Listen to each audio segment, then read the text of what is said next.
En politique, il n'y a pas tellement de gens qui réunissent une telle unanimité, pas seulement au moment de sa disparition, comme c'est parfois le cas, mais même depuis ces 10 ou 20 dernières années, soit à Bruxelles, où son nom est devenu un nom légendaire en raison effectivement de son œuvre européenne, de son héritage européen, et on le voit dans les réactions auxquelles vous avez fait mention, mais aussi en France, même si en France, disons, son héritage, sa réputation, sa notoriété, le respect qu'on lui porte est un peu différent selon ceux qui l'aiment pour n'avoir pas été candidat au présidentiel et puis ceux qui lui en veulent de n'avoir loupé cette échéance. Mais dans l'ensemble, je crois que il s'agit d'un homme dont la vie a été bonne, comme disent les philosophes. Qu'est-ce qu'il pensait de l'Europe telle qu'elle est aujourd'hui, de ce couple franco-allemand qui a du mal parfois à s'entendre sur fond de visions différentes sur le plan de l'énergie, de cette France qui ne joue pas toujours le jeu? Qu'est-ce qu'il pensait de l'Europe d'aujourd'hui?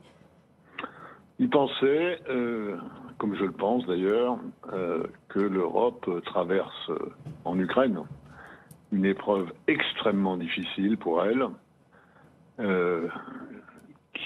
dont les résultats sont aujourd'hui imprévisibles, peut-être comme les crises précédentes.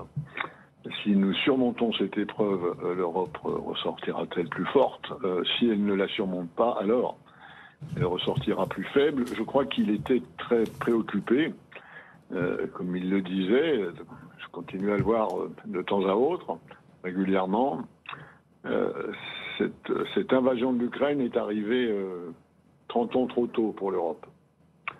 Et même s'il avait de temps en temps, et vous l'avez remarqué, sur le couple franco-allemand, sur les attitudes des uns et des autres, sur ce qui s'est passé en Pologne, en Hongrie, sur ce qui se passe encore en Hongrie, il avait des regrets, il n'était pas content de cette Europe-là, mais il était aussi suffisamment penseur de ce qu'il avait fait pour mesurer la très grande différence de contexte entre l'Europe des années de l'or, les années 90, et l'Europe d'aujourd'hui. Elle est beaucoup plus grande, elle est dans un monde beaucoup plus dangereux, beaucoup plus brutal. Et donc il vivait ces secousses en quelque sorte charnellement, oui.